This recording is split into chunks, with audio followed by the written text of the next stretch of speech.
السلام عليكم ورحمة الله وبركاته. وحويان بودكاست ugu horeysay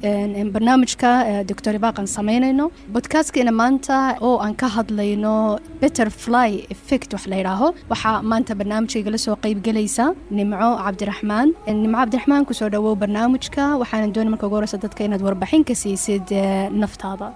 waan dhowahay Dr. Hibaaq Cabdiraxmaan Boobaal, aad baad u mahadsantahay. dhageystayaasha inta badan kugu xidhnaan aad baan u salaamayaa. Nimco waxa weeyaan qof ku nool Hargeysa, waxaan hay sidoo kale akhristay buugaag, waxaan sidoo kale in badan ku soo dhex jiray bahda podcast-ka amba duubista podcast-ka amba sidoo kale buugaagta. waxaan toos u gudageli doonaa barnaamijka maanta oo in kaga hadli doono butterfly effect, saameynta balanbaalista. Hibaaq waxaan ku weydiin doonaa maxay tahay butterfly effect amba saameynta balanbaalistu ay leedahay bal xoogaa hordhaca. waad mahadsantahay Nimco Cabdiraxmaan inaad qayb ka tahay maanta podcast-ka koobaadaan sameynay. waxaan doonaynaa anakii Nimco barnaamijkan xalqada koobaadaan bixinayna waxa weeyaan butterfly effect ama saameynta balanbaalista. saameynta balanbaalista oo systemkaas aan qayb ka nahay ama qayb ka ah nolosheena. macnaheedu waxa weeyaan waxyaabaha ugu fudud ama actionada ama ficilada ugu fudud ee noloshaada aad sameynaysid oo hadhowtana sameyn karta action weyn ama ficil weyn ama horumar weyn noloshaada ku soo sameyn karta. butterfly effect sanxoo u fahamno fikirka waxa la imi nin dhigtay cimilada iyo xisaabta dhigtay oo la oran jiray Edward Lorenz 1963 ayaa isagoo cimilada dhiganayay wuxuu yiri isbedelka ugu yar ee hawada ku dhacaya kaasba intuu sameeyo isbedel weyn sameyn kara toofaano ama dabaylo xagaagu waaweyn sameyn kara. wuxuu ku leeyahay isbedel ama wax yaro basiita wuxuu sameyn karaa ikhtilaaf weyn. wuxuu ku leeyahay haday jirto balanbaalis ruuxaysa baalalkeeda oo joogta China, baalalka ruuxaysa wuxuu sameynaya mawjadahaas ballaaranaysa laga yaabo inay duufaan ku sameyso Mareykanka for example. fikirka uu la imina waxa taageeraya caalim kale oo leeyahay Fichte oo Jarmalka u dhashay. ninkaas wuxuu dhashay 1800 buu dhashay isagoo fikirkaas u aaminsanaa. wuxuu ku leeyahay hadad xabad yaro camuud dhulka aad ka qaadid marka sidaa uga qaadid xaggii ka hooseeyo dhan isbedel buu keenayaa oo shakilkeedu isbedelayaa isbedel laakiin aan la qiyaasi karin. macnaheedu waxa weeyaan ficilka ugu yar sameynaysid wuxuu ku soo kordhin karaa isbedel naftaada, qoyskaaga, bulshada ku nooshay, xataa adduunka iyo deegaanka uu bedeli karaa dhaqdhaqaaqa aad sameynaysid. waxaan tusaale idin soo qaadayaa Nimcooy dagaalkii koobaad adduunka waad garanaysaa. dagaalkii koobaad ee adduunka marmaysanaysa waxa ka dambeeyay ficil yaro aad u basiida. waxa dhacay wali cahdiga dalka Nimsa oo la yiraahdo Francis Ferdinand 1914 isagoo Sarajevo jooga ayaa gaarigiisii ciidankiisii ay la socdeen ayaa wuxuu bedelay dariiqii uu ka imanayay buu bedelay. dariiqii uu ka imanayay markuu bedelay nin ba halka u taagnaa la yiraahdo Gavrilo Princip oo isagoo Serbia xabad buu sitay halkaas uu ku toogtay wali cahdigii Nimsa. isbedelka yar wadada uu gaarigu u maray ayaa ugu wacnaa inuu ninkaas dhinto hadhowtana dagaalkii koobaad adduunka inuu dhaco. action yar oo saa u basiida ayaa ururaya oo sameynaya mawjado oo soo ku sameynaya adduunka oo dhan isbedel oo ugu wacnaa in malaayiin dad ay ku dhintaan dagaalkii koobaad ee adduunka. waxaan kale tusaale ku soo qaadaya for example imanka wad garanaysaa American Airlines waxay sameysay 1987 ayaa waxay inay samayso dhaqdhaqaaq ay dhaqaalaha iyo kharashka madana ka baxay inay yarayso. quraacdii dadka ay u soo dhigaysay waxay ka reebtay xabad saytuuna. yani meeshii matalan qofka loo soo dhigayay quraacda beed iyo matalan 5 xabadood oo saytuuna waxa loo soo dhigay beed iyo 4 xabadood oo saytuuna. saytuunkii yaray lagu quraacanay marka laga reebay quraacdii wuxuu u badbaadiyay lacag gaadhisa $140,000 sanadkii. markaas saameynta balanbaalista si aan idinku soo koobo waxa weeyaan caadad yar ama dhaqan yar noloshaadu ku soo kordhinaysid noloshaadu bedeli karaa iyo nolosha dadka soo socda ee adduunka ku nool. kelmad afkaaga ka soo baxaysa ama kelmad aad maqashid noloshaadii bedeli kartaa iyo dadka kula nool. waxaad garataa adduunka xikmad baad u timi, sabab baad u timi. qof bilaa sabab adduunka u yimi ma jiro. waxa kale saameynta balanbaalistu waxa weeyaan go'aan aad qaadatid laga yaabo go'aanka aad qaadanaysid inuu saameyn ku yeesho naftaada, mustaqbalkaaga, qoyskaaga iyo dalka ku noosho dhan. taas waxay butterfly effect. yani xataa waxa weeyaan qofku matalan hadduu maanta go'aan uu la imaado inuu matalan sigaarka ama qaadka uu joojiyo, taas caadada yar ee basiidka ah waxay saameyn ku yeelanaysaa naftiisa, reerkiisa, bulshadu ku nooliyay, dalkiisa. isbedel weyn ayay sameyn kartaa. taas waxay Nimcooy butterfly effect. waayahay doctor hibaaq aad iyo aad baad u mahadsan tahay waxaad inooga warantay laba dhacdo amba laba qiso oo aad iyo aad macno weyn inoogu fadhiya kadib markii aynu baranay tusaale ahaan butterfly infect waxaynu naqaanin wax iska caadi ah laakiin maanta cajiib bad inooga sheekeysay saameynta yar ee ay bilowdo iyo hadafka weyn iyo saameynta weyn ee hadhow laga arki karayo iyo sidoo kale qisadii World War-kii ama dagaalkii koowaad ee adduunka isagana qisa ku duugnayd sidee hibaaqay ficilada yaryar ee aanu sameynayno ay noogu bedeli karayaan inaynu saameyn weyn ay yeeshaan oo inaga iyo adduunka iyo inta inagu hareeraysan bay noqon karayaan wax ka bedela ficilkii yaraa ee aynu sameynay nimco ma doonaysa inaad qayb ka noqotid butterfly effect waa muhiim inuu qof kasta uu qayb ka noqdo saameynta ama systemka saameynta balanbaalista nimcaysaad uga noqotid systemka butterfly effect iyo qof kasta siduu uga noqon karo qayb ka mid a butterfly effectka waa inuu hal abuur la imaado ama fikir uu la imaado fikirkana inaad ku qanacsantayd aaminsan tahay markaad aaminsantahay maalin kasta tallaabo yar aad u qaadid sida hadaf aad u gaadhid oo aanad ka hadhin tallaabooyinka aad qaadaysaa iyo horumarkaad maalin kasta aad samaynaysid wuxuu kuu geynayaa hadafkii weynaa iyo actionkii weynaa iyo isbedelkii weynaa waxay la mid tahay mataqaana nimco waxay la mid tahay inaad dhagaxad keentid oo dhagaxad ku tuurtid barkad biyaa markaad ku tuurtid waxay samaynaysaa muujaday samaynaysaa muujadaha markaad ku tuurtid barkada biyaa muujad bay samaynaysaa muujad kale haddana muujadii biyaa ballaadhanaysaa taas horotana dhaqdhaqaaq bay ku keenaysaa barkadii fadhiday oo biyahaasna uu dhaqaaqaya xarakad buu la imanaya marka waxaan tusaale ku siina shakeer baan kuu sheegayaa 1820kii madaxweynihii Masar xukumi jiray waxa la oran jiray Maxamed Cali wuxuu ahaa nin aad u maskax wacan isagoo qasarkiisa fadhiya maalin kasta inaan dhalinyaro u iman jiro qasarka hor istaagi jiray oo oran jiray waxaan doonayaa waaliga Masar inaan arko ninkaas wuxuu ahaa falaax ma garanaysaa af masaariga waxa weeyaan yani beeraley ninkaas jaamacad muu tagin tacliim ma laha aqoon ma laha laakiin fikir buu xambaarsanaa Xuseen Cagwa maalin kasta intuu qasarka hor istaago iyo oran jiray madaxweynahan doona arko wala soo celin jiray maxaad ma ismuu isdhiibay ismuu dhiibin wuxuu sameeyay maalin kasta uu imanay albaabka hor taaganyay ficilkan uu sameeyay actionkan waa maxay waa saameyntii balanbaalistii baalalkeedu ruuxaysay waxaana la mid qof dhagax ku tuuray barkad biyo dhagax ku tuuray maalin kasta uu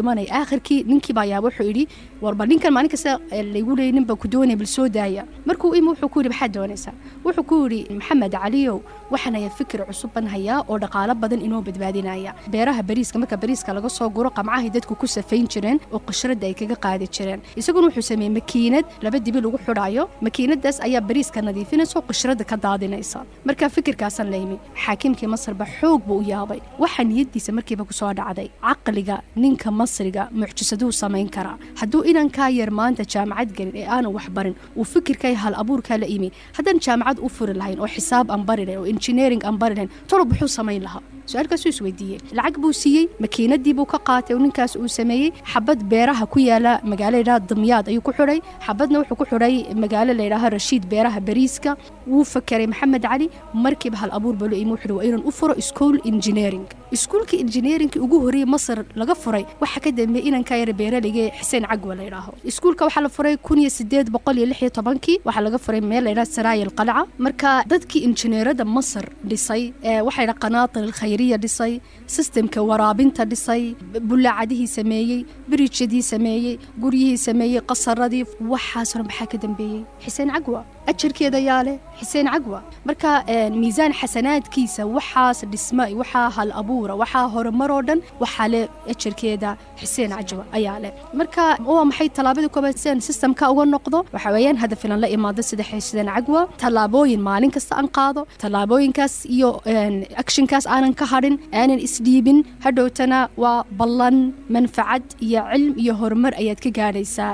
hadafka aad la timi Xuseen Cagwana waa kaas ilaahay magaciisa waa la xusaayo wixii ajar dadkaas iyo cilmiga iyo manfaacada dalka galayna waxa ka dambeeyay Xuseen Cagwa Dr. Hibaaq aad u mahadsan tahay waxaan ku weydiin lahaa kale sideen Hibaaq ku heli karayaa fursadda aan doonayna wax ku bedelo amba sideen chance-ka ku heli karayaa anigoo doonayna wax bedelo oo wax yar ka bilaabo sidaan u gaadho hadafka weyn وسؤال وعن معي إيمانك وأنا كي كهذا إني سامين تبلن بالست إن هدف يلتد دقائق الاتمادد تلابوين يرير أدمانين كسقادين إلى أنت هدف كوين جاريسد لكن وكارد بس إذا نوهلي كرا فرصة دي أنك بلابلها أما فرصة دي أنك دقائق لها واحد جرتها مسكح هذا وإنه تفرتد قلب جاج وإنه تفرتد رجاج وإنه تفرتد سد فرصة ده أدوه الشد أما فرصة ده سد قشد أما دو أركتد مركز سد وهشدنا وإنه تكودكتد وحنا حاسوس ده أدون كونوا وضع فرص وياهي إله سبحانه وتعالى وحوري إن هذا رزقنا ما له له من نفاد يعني مقارنة آيادة معنا دو حتى معي يعني وحي أرساقدي دو وابوح مدى ماتو أوكي مركز سيد أرساقدي بوح تفرصدونا وابوح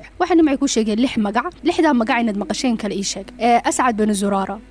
أسعد بن زرارة عوف بن الحارث بن رفاعة ما مقشين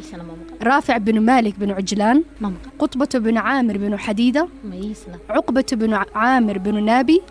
جابر بن عبد الله أنبا من مقلن لحدا مقع انت بدن ددكو مقرانيان لكن لحدانن waxay ahaayeen siidka koobaad ee diintu islaamku uu ka bilaamaday ama uu ka dhaqaaqay ama uu ka soo baxay sidoo dhacday lixdaanin waxay ahaayeen nabiga kaleey salaatu wasalaam wuxuu mowsim kasto xajka intuu imaado ayuu qabiilooyinka intuu dadka hor fadhiiso ee diinta islaamku soo bandhigi jiray marka sacidna kama maqli jirin laakiin maalinta ahayd 12kii taariikhdii bicfada nabiga ayaa wuxuu la kulmay lixdaanin oo ka imi qabiilada خزرج لحدان وحي أصوى بندقي دين إسلام كقرآن كانوا أخري لحدان مركبة أنت إصلاح لين أو إصلاح الشيران أي وحي سكو إلهين يا قوم لتعلموا والله إنه للنبي توعدكم به يهود فلا تسبقنكم إليه أنت حشاشقين بيسكو إلهين وريارهن واننكي أم النبي جي يهود يدنكو هنديديسي أي أورنجرتي النبي با صوبح حايو أو يهودية أو ندين لا دقالة مينا يعني يهودي دنكو هرين دينتي سقالة مركب حيث من فرصتي بكفائدين فرصة با أتمي فرصة دي مركبة وكودجين لكن بحق ورسي يعني مسكحدو ويشقينيسي دغهودو قلبغودو ووفرنا فرصدها iyo arsaaqada imanaysa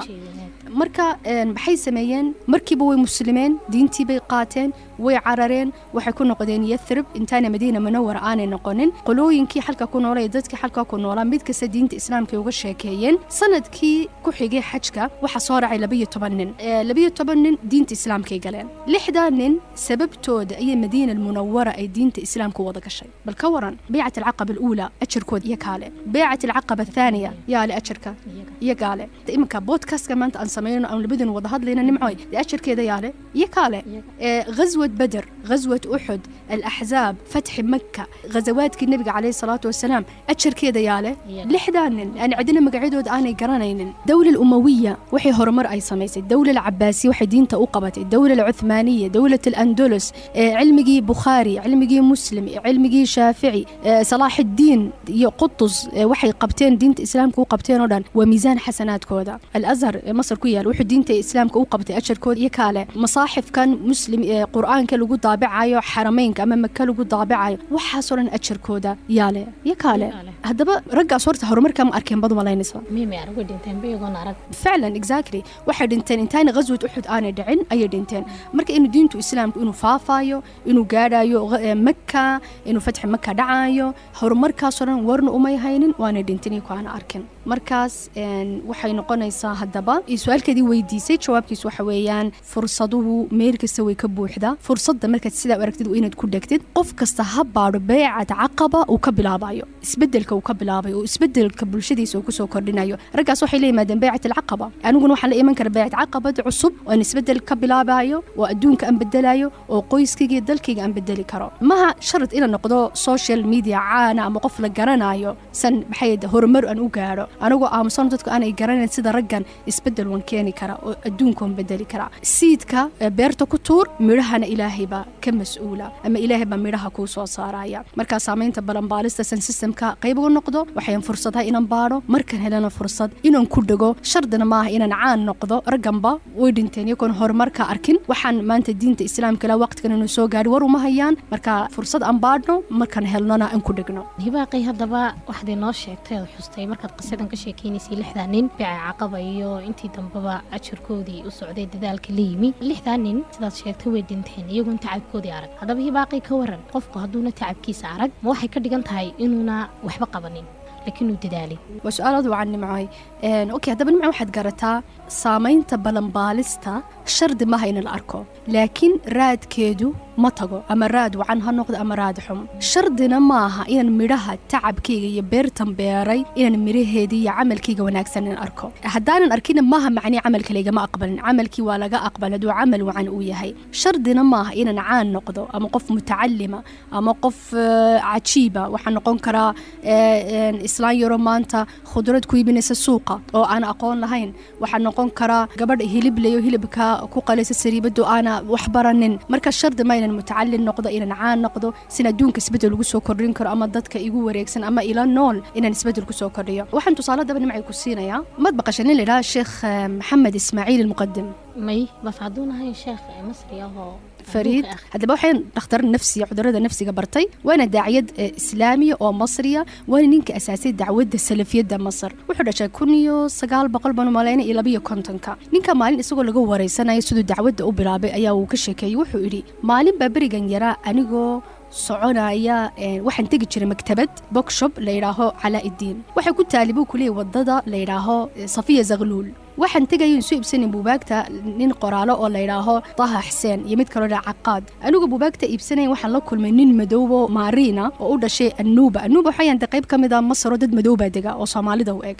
ninka madow ayaa anigu taagan buu wuxuu rabxad iibsanay waxaan ku kutub diiniya ama islaamiya intuu yaabay buu yiri war waxaan sida kutub diiniya islaamiya maaha hadad kutub diiniya الدونيسد واحد آخر ذا ابن تيمية واحد آخر ذا ابن القيم واحد آخر ذا ابن رجب وحكوا لي كلمة دا مركم مقلي وضنها يتابطي مالين تيبان بلابين أخريو بوباكتي ابن القيم ابن رجب ابن تيمية حلقة سنك بلابي وضدي منهج كأهل السنة والجماعة سيدي بورتون وكون قضي أساسين تمدد كأساسي دعوة سلفية مصر هذا سؤال من كدينا معي نينكا أفريكان كما نينكا نوبي كمصري مدو لقيبا مالين تينو قورقة تجي يسوقوا مروقيسن isagoo caraysan wuxuu isweydiinayaa maxaan nolosheeda sameeyay maxaan qabtay maxaan ku soo kordhiyay laga yaabo inuu lacag haysan shaqo wacan haysan uu dhibaataysan yahay wuxuu isweydiinayaa maxaan la noolahay ma iska dhinto laga yaabo inuu isweydiinayo laakiin ma ogtahay buugaagtii uu qoray Sheekh Maxamed Ismaaciil ee caanka waxa kamid ah buugaagtiisa mid ugu caansan ee Cawdat al-Xijaab waa 3 jiso buuga qof kasto akhriya cilmiga ma ogtay inay ku jirto miisaanka xasanaadkeeda waxa le ninkaas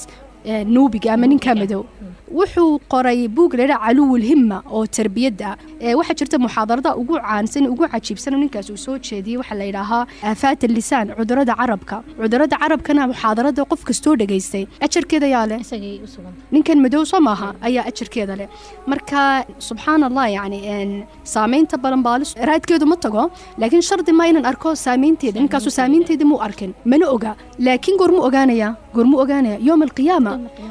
مركو إمادو أركو بورا حسنات أو سوغيسا يمفاجآت يسبرايز السوغية أيو أوراني حكي وحان كيمادن مركا سالقوني تلادي مالنتي نينكا أتسيسي أيو حاسو أجر كوغو عنيد مركا معني وحويا عمل خير بها حقرن عمل خير وكسكو دقاقة دين وقدر نصيحة إنا تقف عاوسد إنا تقف حلقة بتد وليقا وحبالا ما حقرو وحكستو وناقا والا قبتا وحان كلا تصالك وسوقاذي يعني معاي نين مصري اللي لها دكتور أحمد خليل خير الله كسو نين عانو برامج بدن البودكاست بدن بوليي وأنا حكو شراب برلمان كمصري وأنا سياسي وأنا داعية إسلامية جامعة وحبوكا دقا ما نبو حكولي مركو أرده جامعة دقان أي اعتكاف برمضان قلي اعتكاف مركو رمضان قلي وحا أكفرديو كو اعتكاف هاي نين يسوقنا صلاة يو ذكر بدن وكيابي لها وحكولي نينكاس مركز وحكو دعيسان شرد اللهم إصلح قلبي صلاحا ترضى به عني لو قلبي هجاتي وناتي وناج رالي أتكن قنيسد wuxuu kula markan اعتكافkii dhameeyay asxaabtayda baan u tagay waxaan ku yiri waa nin cajiib ah اعتكافka la galayo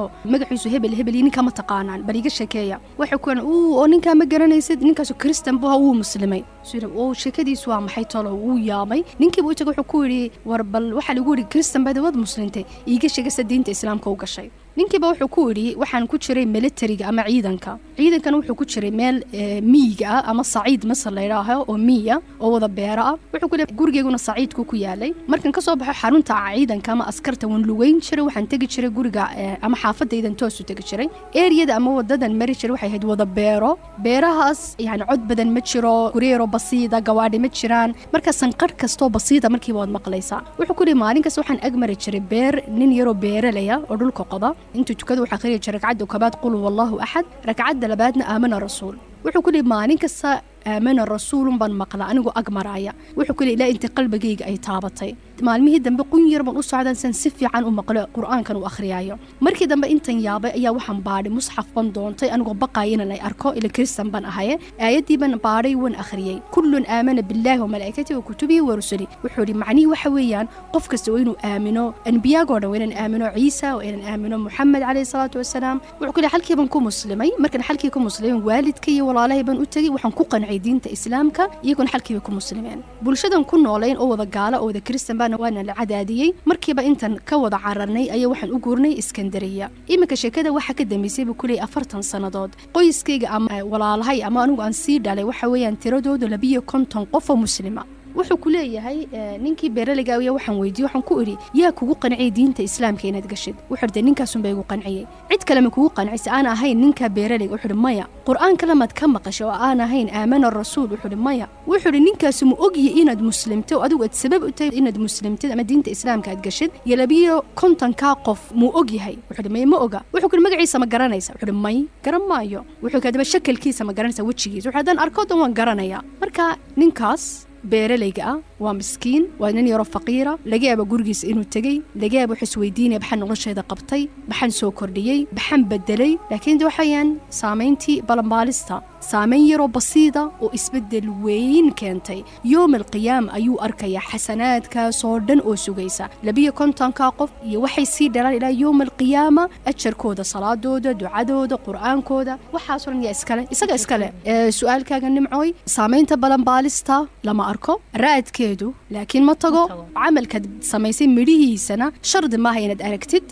haddaanad arkin maaha calaamad in camalkaaga la aqbalin shardi ma aha inaad noqotid caan ama mutacallin sida adduunka u bedeshid qof kasta nolosha u bedeli kara qof kasta isbedel uu ku soo kordhin kara adduunka iyo bulshada iyo dadka la noolba cajiib hibaaqay waa sax sheekadaas oo dhan waxay iskugu soo ururaysaa amba ay noo sheegaysaa qofku isagoo si aan ku baraarugsanayn inuu wax yar ficil u qaban karayo ficilkiisii hal qof saameyn karayo qofkiina bulsho badan gaadhsiin karayo taasoo ajar uga sugnaan karayo wanaag uga sugnaan karayo isagoon is ogeyn amba qofkii wanaagaasi ka soo gaadhay una isagu garanaynin oo tusaale u ah ninka muslimay ee aayadda aamana rasuulku muslimay isagoon ninkii uu ku muslimay magaciisa garanaynin laakiin muuqiisa u garan karaya hadduu arko waa cajiib runtii kolley sidaan arkayo waxaynu kusii dhadhownahay gunaanidkii barnaamijkeena su-aalkan halkan ku haya oon rabaa inaan ku weydiiyo baaqi bulshadeenu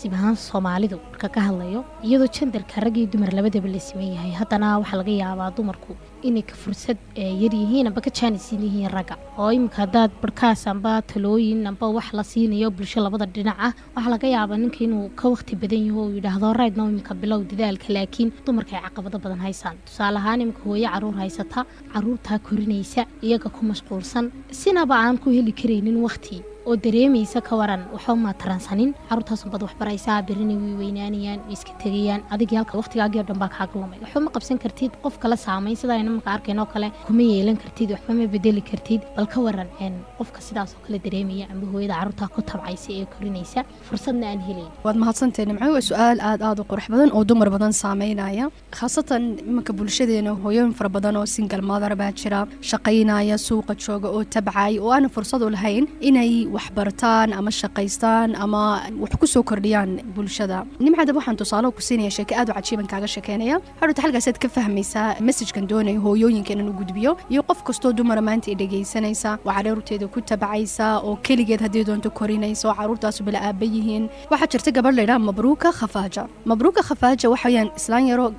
beeralaya oo u dhalatay dalka Masar u dhalatay waxa ku noolayd tuulo kamida magaalada ama muxaafadada leeyahay Kafr Sheekh gabadhaas waxay guursatay nin la yiraahdo Ibrahim Cata isagoon wuxuu beeralay sideedoo kala hadhowtana iyadoo bilihii ugu dambeysay xamliga ma uur iyadoo leh waliba bishii 8aad 9aad meelahaas bilihii ugu dambeeyay ayuu gabadheebu furay waxaan u furay daraada fakhriya lacag la'aan mabruuka iyadoo uur leh hooyadeed bay raacday walaalkeed waxay tageen magaalada leeyahay Iskandariya taas waxay ahayd 1880 waxay dhashay inan waxa uu baxsay Cali gabadhaas waxay samaysay Iskandariya waxay ka shaqayn jirtay waxay iibin jirtay caana fadhiga ama jubnada baa loo bixiyaa cheese-ka af Ingiriisiga caana fadhiga iibin jirtay marmarna waxay ka shaqayn jirtay umuliso inankeedii baa hortana lacagta ay ka heli jirtay ayaa waxay ku galisay inankeedii iskuul leeyahay Ra'sitiin al-Amiriya halkaas ayuu ku dhameeyay ibtidaa'igii markuu dugsiga hoose uu ku dhameeyay aabiiba markuu maqlay uu imi wuxuu ku yiri inankeyga isi sababtu waxa ay qofka dugsiga hoose dhameeya bariga shahaadada shaqo wacan buu ku heli jiray lacag fiican laakiin iyadu gabadhaas hammi weyn bay lahayd hadaf weyn bay lahayd inankeeda waxa doonaysiina wax cajiiba ka dhigto wax u tara bulshadana wax u tara maxay gabadhaas u samaysay wax cajiib ay samaysay inta inankeedii qabatay qacantiisa ayaa gurigii ku xigay suduuxiisi dusha saaray gurigii ay ku jirtay intii ka boodib gurigii kale iyada inankeedu u boodeen markaasay ka baxsatay ma baxsatay iyada inankeedu wuxuu baxsaday magaalada qaahira saanu ninkii uga qaadan waxay gelisay inankeeda ila iskuulka almadrasa alkhidaawiya waxay ugu shaqayn jirtay jaariyad u noqotay reer lacag loo samaluuti la yiraahdo si inankeeda yani ay lacag ugu heli karto iskuulkiisa uga bixin karto inankeedu waxay la rafaadayba wuxuu dhameeyay secondary-gu darajada aad u sareyso keenay darajadaas waxay gelisay kulliyadii medicinka ama caafimaadka inankaas xariif buu ahaa wuxuu heli jiray bishii 3 junayhaad ayaa la siin jiray oo nafaqada 3 junayhaad hooyadii buu u diri jiray si ugu noolaato isaguna uu shaqaysan jiray wuxuu ka shaqaysan jiray badu malaynaysan nimcay wuxuu ka shaqaysan jiray dadku xabaalaha u raaci jiray maalmaha fasaxo quraan buu ku akhri jiray xabaalaha markaas lacag yar baa la siin jiray 1901 wuxuu dhameeyay jaamacadii medicinka ayuu ka baxay markuu sida u baxay xariif buu ahaayo waxa laga dhigay madaxa ugu sareeya bisha cas mihnadlayaasha caafimaadkana waa loo dhiibay dalka Masar fursad buu helay inuu sultaankii Xuseen Kaamil inuu daweeyo cudur la daweyn kari waayay markaas laga dhigay dhakhtarka u gaara sultaanka ama boqorka ayaa laga dhigay wuxuu awood u helay inuu cudurkii kolerada oo bariga ku faafay magaalada Asyuut inuu garto sababta u faaftay koleradanu wuxuu dadkan xajka ka imanaya ee bakteeriyadan inoo keena oo hadhowtana wuxuu caawiyay magaalada inuu dadka ka badbaadiyo xanuunkan kolerada ku faafay waxa loo doortay markii dambe 1929 عميدك أما دينك كلية أما ماملك كلية ميديسنك مع عافماتك wuxuu noqday ninkii Masriga ugu horeeyay ee noqda diin ama maamulka kulliyada caafimaadka waliba طب العصر العيني ee ku yaala Qaahira markuu qaatay ayaa wuxuu albaabkii u faray ama uu ogolaaday in habluhu ay dhigtaan medicinka ka war maanta inan kasto dhakhtarad noqotay ajarkaas yaale isaga leh oo waliba mesela ku takhasustay cudurada dumarka oo dumarka badbaadis oo dumarka asturtay ceebtooda ajarka yaale ninka saale hadhowtana wuxuu sameeyay niqaabada ama NHBC-ga ama mihnadlayaasha caafimaadka isaga asaasay 1940 waa ninka asaasay jaamacadda Iskandariya medicinka waa ninka asaasay jamciyadda khayriga islaamiga 1940 ilaa 1941 wasiirka caafimaadka ee dalka Masar ayuu noqday hadaba ajarkaas oo dhan yaale hooyadii ku soo dadaashay mabruuka khafaaji inankeeda inta qaadin la tahriibtay ee guriga suduuxiisa ka booday ee guri kale u boodis inankeeda u tahriibiso ajarkaasun iyada leh marka hooyo kasta oo dhibaatoonaysa oo caruurteeda ku rafaadaysa waa sida gabadha mabruuka ajarkaagu ma lumaayo waanad arkaysaa tacabkaaga haddii noqoto aakhira ama adduun ha noqoto oo dumarka tabcay waxa qayb ka mid yihiin sistamka balanbaalista maalin kasta talaabo yar bay qaadeen aan la arkayn aan muuqanayn laakiin aakhirkii mawjud weyn bay noqonaysaa dawafaan weyn bay sameynaysaa isbedel weyn bay sameynaysaa haddii keento ama ay dhasho ilmaha ku tacabtay bulshadiisa iyo ummadiisa wax u tara sida maanta Ali Ibrahim Cata inuu ka dhashay gabadha mabruuka khafaaji marka taasna waxa weeyaan message-kan u dirayno dumarka in dhageysanaya maanta isbedelad ku soo kordhin karta adduunka haddaad caruurtaada si fiican u korayso aad ku tacabtid isbedel aakhiri adduun baad arkaysaa waad mahadsantahay Dr. Hibaaq waxaan rajaynayaa inaynu dhiirigelin badan ka qaatay anigu iyo intii la mid ee dhageysanaysa barnaamijkan aadna kaaga mahadcelinaynaa maxaad si guud tala siin lahayd dhalinyarta iyo qof kasta oo ina dhageysanaya doonaya inuu isbedel sameeyo ay ka go'an tahay sheekadaas oo dhan la soo socday iyo sidii balanbaalistu saameynta yar u sameynayso maxaad si guud tala u siin lahayd dhammaan dadka ina dhageysanaya nimcoy systemka imka wad fahamtay somaha saameynta balanbaalista waxay balanbaalistu markay ruuxayso baalilkeeda isbedelkan yar ay sameynayso wuxuu kulin hawadii bay bedelaysaa hawada ay bedeshay wuxuu sameyn karaa doofaan ayuu dalka la ku sameyn karaa inakuna maanta waxa weeyaan qiimaheena inaan garanno weliga naftaada hoos ha u dhigan waxaatay addoonka ilaahay baad anta cabdullah quduraadkaagii awooddaad wuxuu ilaahay ku sii weligaha naftaada xaqin waxaad mar kasta aad xasuusataa kelmad iyo ficil laga yaabo inuu adduunkoo dhan uu bedelo ajar dadka iyo kelmad wanaagsan dadka ha ka raadinin ajarkaaga ilaahay mar kasta ka sug sheekadaadana bilowga ha ka xukumin yacni dad aragtay maanta caqabado fara badan oo noloshaada ku hortaagan ha odhanay nolosheedu way dhammaatay ama nolosheeda saas ay ahaanaysaa waa inaad dadaashid fikir la kaalay fikirkaa ku dadaal ha isdhiibin waxaad noqotaa geed midhihiisa aroorta dadku ay cunayaan ay ka faa'iidayaan ilaahay isku hadle awooddaada iyo maskaxdaada ha isku hadlaynin taas baan dadka u gudbinayaa systemka balanbaalistan qof kasta uu ka qayb buu ka noqon karaa hadduu fikir la imaado iyo hal abuur oo maalin kasta tallaabo uu qaado oo aanu isdhiibin oo ilaahay isku halleeyo in allaha laa yudiicu ajra man axsana camalan aan xasuusanno tacabkaagana waad arkaysa hadday noqoto adduun ama aakhiro taas weeyaan anigu fikirka ama messajkan dadka u gudbinaya maanta ina dhegaysanaya anigoo rajaynaya maanta inuu dadku ka faa'iideen maanta xalqadii koobaad ama boodkaastkii koobaad aan samaynay nimcad aad baad mahadsantahay maanta inaad qayb ka noqotay boodkaastkii koobaad waxaan rajaynaya dadku inay ka helaan feedbackana dadkana insha allah waan dhegaysananaya waxay idhaahaan de wixii fikira ama talana de insha allah commentka dadku kusoo qorayaan oo markaa waan eegaynaa mahadsantahay nimcad